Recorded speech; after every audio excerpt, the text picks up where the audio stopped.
السلام علیکم ورحمۃ اللہ وبرکاتہ۔ میرے اس MS آفیشیل یوٹیوب چینل پر آپ سبھی کا استقبال ہے۔ آج میں آپ کے سامنے بڑے ہی حساس اور بڑی ہی اہم ٹاپک کے ساتھ میں حاضر ہوا ہوں، اور یہ ایسا ٹاپک ہے کہ ہر مسلمان کو اس کا علم رکھنا، اس کو معلوم کرنا بہت زیادہ ضروری ہے۔ اور عنوان ہے، ٹاپک ہے، ملک کی آزادی میں مسلمانوں کا اور علماء کا کردار۔ اس ملک کو آزاد کرنے کے لیے اور اس ملک کو انگریزوں سے چھڑانے کے لیے مسلمانوں نے اور علماء نے کیا کیا کارنامے انجام دیے، تو یہ بڑا اہم ٹاپک ہے۔ لیکن آج بڑے افسوس کے ساتھ میں یہ کہا جاتا ہے کہ بچے تو بچے، بہت سے پڑھے لکھے حضرات بھی ہمارے مسلمانوں کے اور علماء کے اور ہمارے اسلاف کے اس کارنامے سے ناواقف ہے۔ اس کی ایک وجہ تو یہ ہے کہ علماء نے مسجد کے ممبروں سے اور ٹیچر حضرات نے اسکول کے اسٹیجوں سے ہمارے اسلاف کے کارناموں کو بیان نہیں کیا، یا پھر بیان کیا لیکن اس میں کمی کر دی گئی، یا اس کے اندر جو ہے اس کو کھول کے بیان نہیں کیا گیا۔ اس وجہ سے آج جو ہماری نئی نسل آ رہی ہے وہ ان واقعات سے اور ہمارے اسلاف کے کارناموں سے ناواقف ہے اور ناآشنا ہے۔ تو یہ جو ہے ٹاپک بڑا اہم ہے، تو اسی لیے اس ویڈیو کو پوری دیکھیں اور اچھے سے دیکھیں، دھیان توجہ سے دیکھیں، تو انشاءاللہ ہمارے اسلاف کے کارناموں پر آپ کو جو ہے روشناس کیا جائے گا، اور آپ کو اس کا علم ہوگا کہ ہمارے اسلاف نے اس ملک کو آزاد کرنے کے لیے کتنی قربانی دی۔ اور دوسری بات یہ کہ جو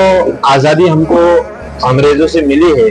یہ کوئی ایسا نہیں ہے کہ ہمیں 2 گھنٹے میں آزادی مل گئی، یا 2 مہینوں کے اندر ہم کو آزادی مل گئی، یا ہمیں 2 سال کے اندر اس ملک کے انگریزوں سے آزادی مل گئی، ایسا نہیں ہے۔ بلکہ ہمارے اسلاف نے تقریباً 300 سے 350 سال قربانیاں دی ہے، جب جا کے اس ملک کو انگریز سے آزادی ملی ہے۔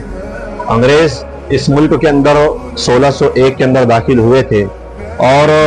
انگریز سے چھٹکارا پانے کے لیے لگ بھگ 300 سے 350 سال اس ملک کو جو ہے لگ چکا ہے۔ ہمارے اسلاف نے 3 صدیاں گزر گئی جو قربانی دی ہے، تو جب جا کے ہمیں آزادی ملی ہے۔ اور تیسری سب سے اہم بات یہ کہ اگر اس ملک کو آزاد کرنے کے لیے علماء اور مسلمان آگے قدم نہ بڑھاتے اور میدان کے اندر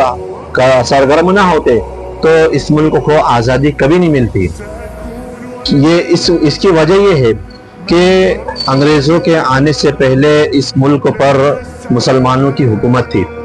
ہر جگہ مسلمانوں کے جو ہے دبدبہ تھا، مسلمانوں کے قبضے میں یہ ملک تھا۔ تو انگریز جب آئے ہیں تو مسلمانوں سے اس ملک کو چھینا ہے، اس لیے مسلمان اور علماء نے جو ہے سب سے آگے بڑھ کر جو ہے اپنی قربانیاں دی ہے، اور مسلمان سب سے زیادہ سرگرم رہے اس ملک کو آزاد کرنے کے لیے۔ انگریز خود جو ہے اس بات کا اقرار کرتے ہیں، کیونکہ برادران وطن یہ جو تھے پہلے مسلمانوں کے غلام تھے، پھر انگریز آئے، انگریزوں نے قبضہ کیا تو وہ جو ہے انگریزوں کے غلام ہوئے۔ تو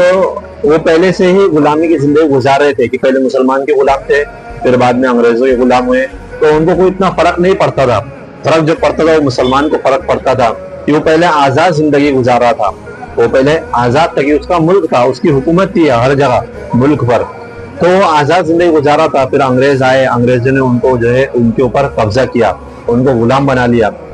ایک مثال سے بات سمجھ میں آتی ہے کہ ایک آزاد پرندہ ہے اور ایک آزاد جانور ہے، وہ آزاد زندگی گزار رہا ہے، اور اس کو قید کر لیا جائے تو اس کی جو ہے زندگی دوبر ہو جاتی ہے، وہ پریشان ہو جاتا ہے۔ اور کوئی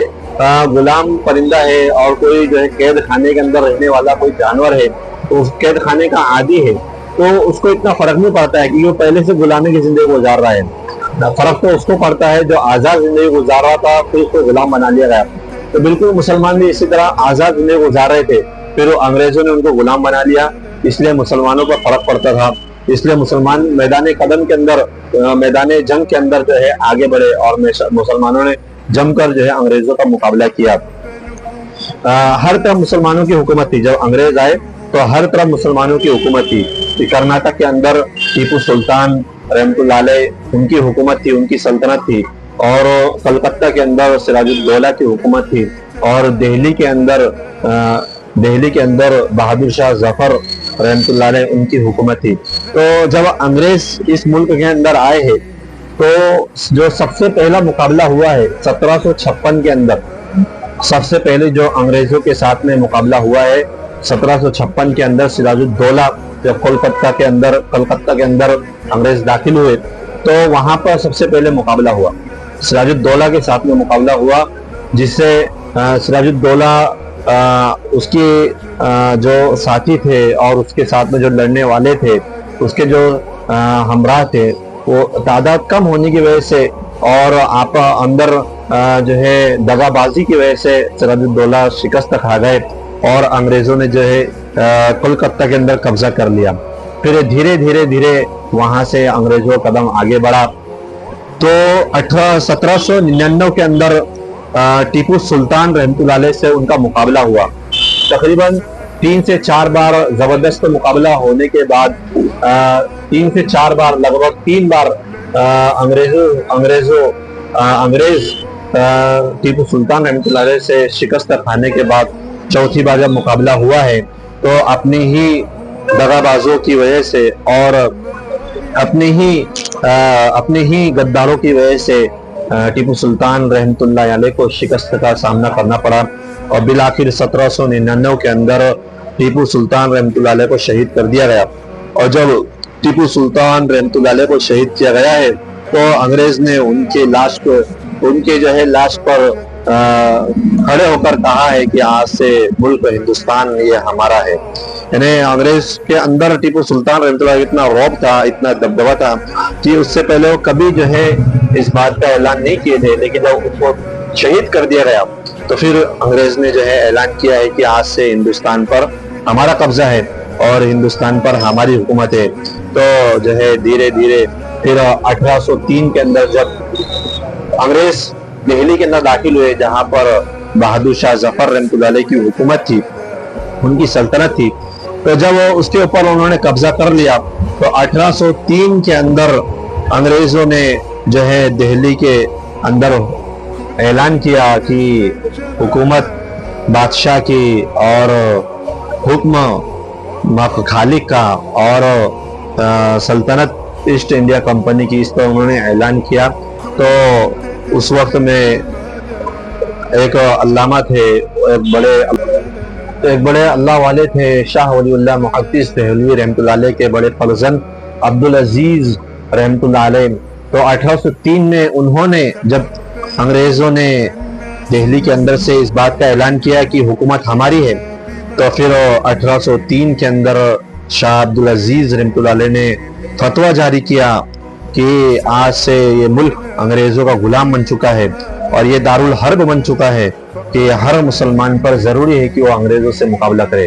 اور میں آپ کو بتاتا چلوں، یہ آپ کو معلوم ہونا چاہیے کہ اس وقت میں کسی برادران وطن کے کوئی رہنما نے یہ اعلان نہیں کیا تھا کہ آج سے ملک انگریزوں غلام بن چکا ہے، یا پھر کسی عیسائیوں کے پادری نے اعلان نہیں کیا تھا کہ یہ ملک ہندوستان انگریزوں غلام بن چکا ہے. بس اعلان کیا تھا تو مسلمانوں کے علماء نے اعلان کیا تھا کہ یہ ملک آج سے انگریزوں کا غلام بن چکا ہے. تو جو ہے انہوں نے فتویٰ جاری کیا اور فتوے کا اثر یہ ہوا کہ ہر مسلمان کے اندر ایک جذبہ پیدا ہو گیا انگریزوں سے مقابلہ کرنے کا، اور